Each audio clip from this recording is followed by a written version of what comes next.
Olá, eu sou o Dr. Leandro Rua, esse é o canal Médico de Almas.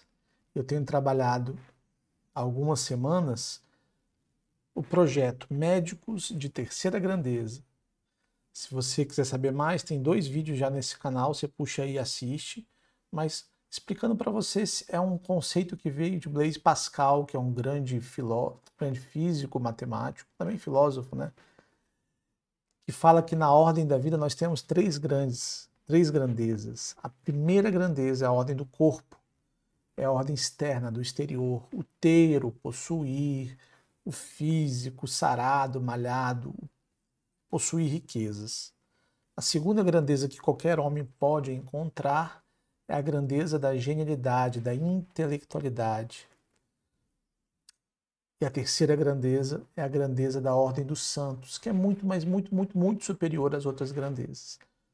O que eu tenho provocado a nós, estudantes de medicina, médicos, profissionais de saúde, é que nós busquemos a terceira grandeza. No primeiro vídeo eu expliquei isso, no segundo eu falei da cilada da primeira grandeza e como fugir dela, e hoje eu quero abordar como transcender da segunda grandeza para a ordem da santidade.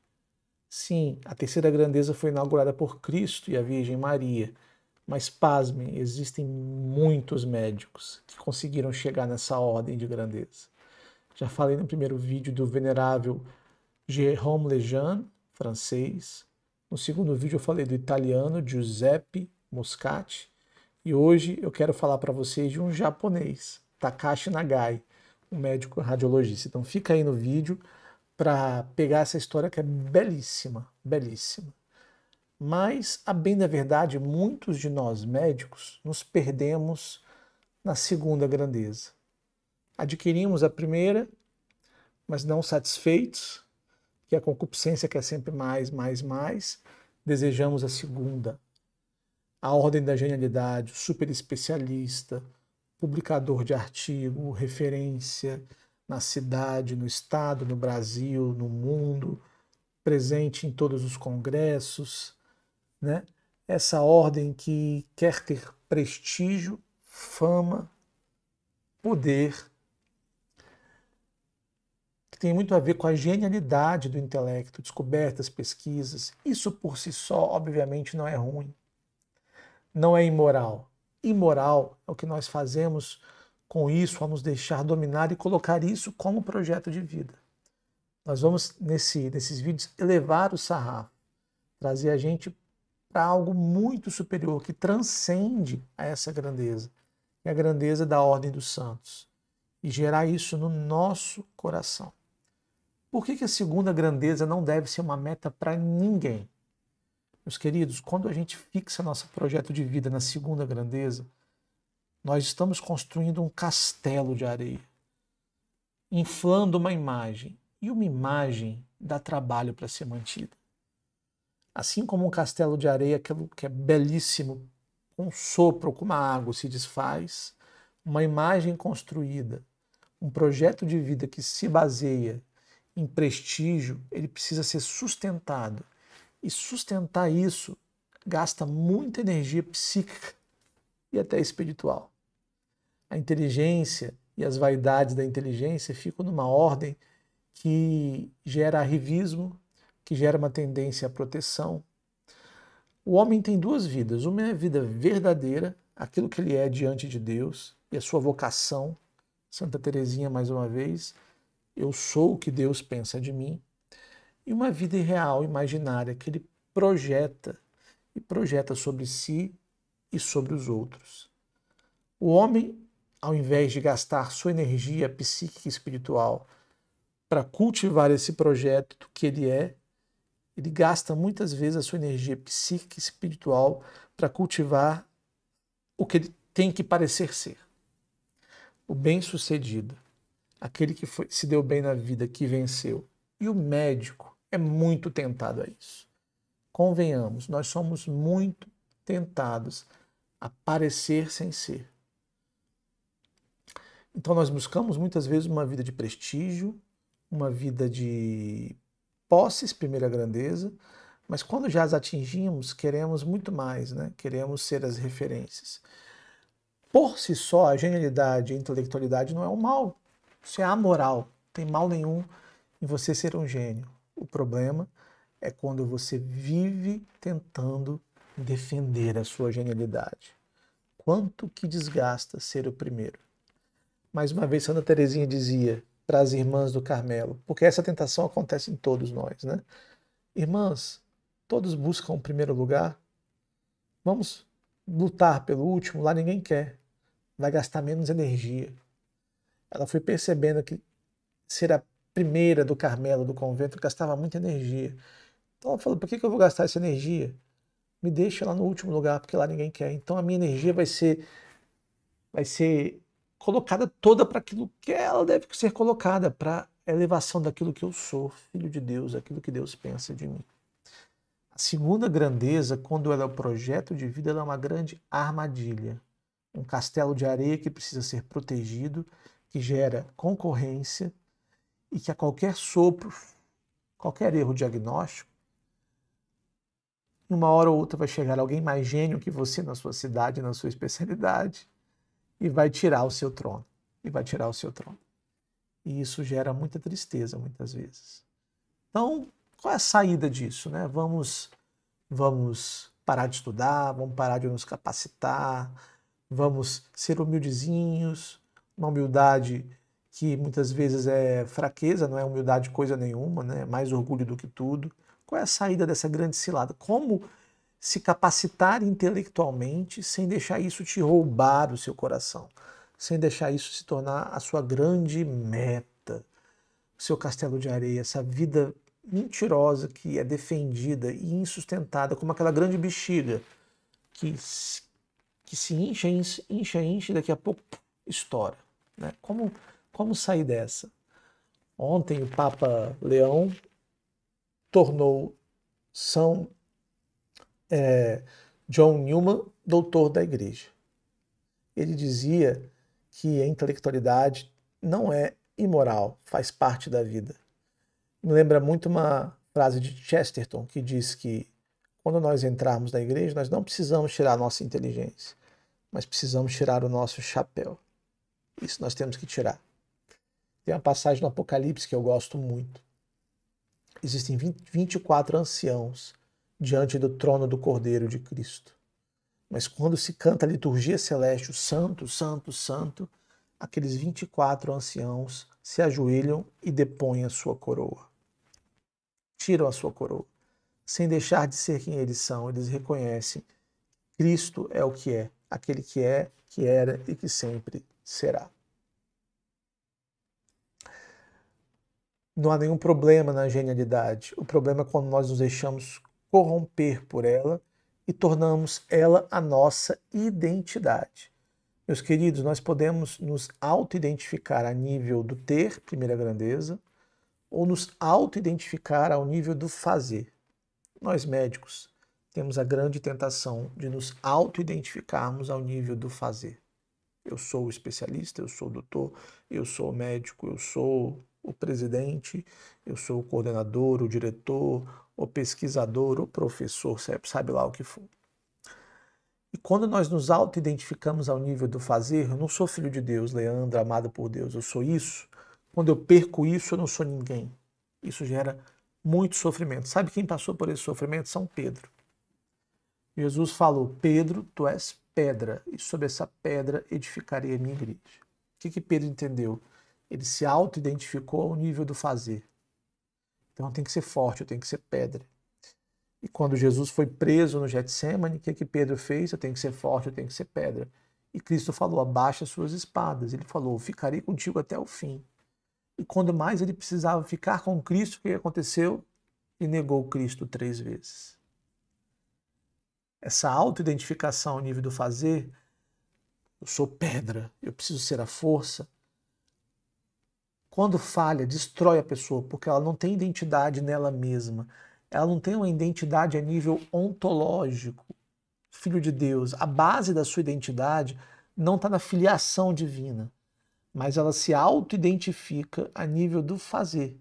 Ela é aquilo que ela faz. Se me tira aquilo que eu sou, ou se eu falho naquilo que eu faço, se me tira aquilo que eu faço, melhor dizendo, ou se eu falho naquilo que eu faço, eu não tenho mais sentido de vida nenhum, eu não sou ninguém. Pedro entrou num grande desespero, porque ao falhar enquanto pedra, ele se viu ninguém. Foi preciso Pedro ter essa grande frustração, para ele se auto-identificar não ao nível do fazer, segundo a grandeza, mas ao nível do ser, filiação divina. Quando Cristo ressuscita e aparece aos seus discípulos, numa das aparições lá está Pedro pescando na água. E Jesus diz, ele não pesca nenhum peixe. Jesus aparece, ele não reconhece Jesus. Jesus diz, ei, joga para o outro lado. E Pedro reconhece que essa é uma ordem do mestre, rememorando ao seu primeiro chamado, da pesca milagrosa. O que Pedro faz? Salta daquele barco, deve ter ido nu, correndo ver Cristo. E ao ver Cristo, Cristo fala para ele, você aprendeu que você não precisa se auto-identificar a nível do fazer? Como é que ele faz isso? Fala, Pedro, tu me amas? Pedro fala, Senhor, tu sabes que eu te amo. E Jesus responde, ei, apacenta as minhas ovelhas. Pedro, tu me amas? Segunda vez. Jesus, tu sabes que eu te amo, apacenta minhas ovelhas. Pedro, tu me amas? Terceira vez. Quer dizer, Pedro negou Jesus 3 vezes. O que Jesus faz? Ele restaura a identidade de Pedro, mostrando que a sua identidade não é ser pedra, mas é amar a Cristo. Linda essa história, né? E Pedro percebe, descobre aí que a sua identidade, enquanto primeiro Papa, enquanto coluna da igreja, não é a nível do fazer, mas a nível do ser. Ser Pedro é amar. Ser Pedro não é ser pedra. Força. Ser Pedro é amar. Nós médicos temos que aprender a nos identificar a esse nível mais ontológico, mais profundo do nosso ser, e não no nível do fazer, que gera muito sofrimento, angústias, ansiedades, arrivismo, competição. Nós somos muito competitivos desde o vestibular, né?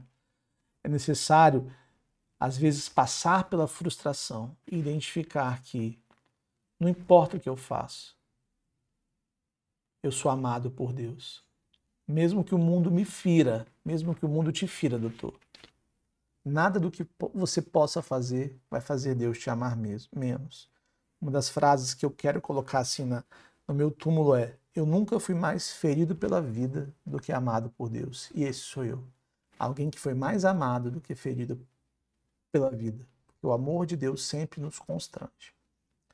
A autoidentificação ao nível do amor, do ser, é o primeiro passo para nós sairmos da segunda grandeza e entrarmos na terceira grandeza. Você não precisa provar nada para ninguém. Basta você ser amor e amar. Amar a Deus, ser amado primeiro, amar a Deus e amar o outro. Isso é você, doutor. Isso deve ser eu, isso deve ser você. Existe um menino que me ensinou muito isso. Esse menino se chama Francisco. Ele foi um dos 3 pastorzinhos de Fátima. Nossa Senhora apareceu em Fátima para Lúcia, Jacinta e Francisco. Francisco, no começo, ele não ouvia nem via Nossa Senhora. Depois ele só ouvia, mas ele ficava tão impressionado que não conseguia se concentrar. E Lúcia era a grande porta-voz. Um dia, Lúcia, uma criança, perguntou para Maria se ela iria para o céu. Maria disse que sim. Perguntou se Jacinta iria para o céu. Ela disse que Jacinta iria. E perguntou, e Francisco irá para o céu? Maria olhou e disse, sim, mas vai ter que rezar muitos terços. Fico pensando como é que seria a reação do orgulhoso diante dessa fala de Maria. Poxa, as minhas primas vão para o céu e eu, Nossa Senhora responde que eu tenho que rezar muitos terços. Quem se auto-identifica a esse nível do fazer, talvez se sinta muito constrangido com um tratamento desse. Mas Francisco era pequeno. Ele se auto-identificava ao nível do ser. Ele teve um entendimento humilde. Ora, que bom, eu vou para o céu, basta eu rezar terços.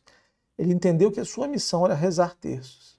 Enquanto as primas estavam brincando e chamavam ele, falaram, não, eu preciso rezar terços. Nossa Senhora não disse? Vocês estão com a vida ganha, agora eu, para ir para o céu, preciso rezar terços. Né? E ele rezava. Francisco morreu criança da gripe, daquela pandemia de gripe que teve, né, no começo do século XX. semelhante à do Covid, mas com uma diferença: pegava e matava crianças. Pobre, muito pobre, Francisco foi enterrado com os pobres. Anos mais tarde, essa história se dissemina, os pastorzinhos ficam famosos e a igreja procura o túmulo de Francisco. Só que era um túmulo de pobre, não era identificado. Ele não era identificado ao nível do fazer. Ele não era o pastorzinho famoso, né? Ele se tornou após a morte. O pai indica o local do túmulo. Quando a igreja acha naquela indicação um túmulo, vê que as ossadas não correspondem à idade de Francisco. E pergunta: o senhor sabe, foi aqui mesmo que ele foi enterrado? Porque não está batendo as idades ósseas com a idade com que Francisco morreu. Naquela época não existia teste de DNA, né? O pai insiste que foi ali e se lembra que outras pessoas também foram enterradas ali. E eles cavam e encontram o túmulo. Naquele túmulo existiu uma ossada compatível com Francisco. Mas a certeza de que era Francisco não foi pelos ossos. Foi porque naquele túmulo reconheceram o terço que Francisco rezava. Francisco cumpriu sua missão.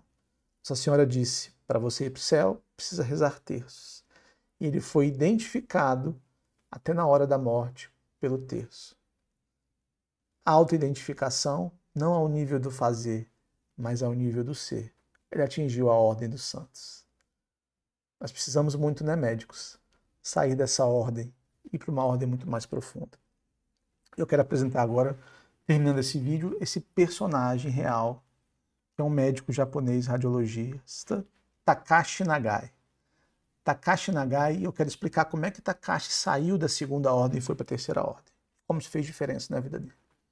Takashi Nagai, ele era um médico nascido no Japão, ou seja, sobre outras religiões, confucionismo e outras coisas, que ele era exposto, mas na sua juventude ele conheceu o cristianismo, o catolicismo, e se interessou muito por isso, adivinhe, lendo as obras de Pascal, esse que eu estou falando, da primeira, segunda e terceira grandeza. E ele se interessou pela genialidade de Pascal. E o racionalismo que ele vivia foi se transformando em fé. Ele buscou a razão, ele era muito racionalista, mas ao estudar Pascal, ele viu que existia algo que transcendia, que tinha uma grandeza muito, muito maior. Como Pascal mesmo dizia, a fé, a espiritualidade. E ele foi vivendo essa experiência até que ele se converteu e foi batizado, sem o pai saber, né, na religião católica. Radiologista, ele foi para algumas guerras na China, viveu muitas experiências como médico nas guerras.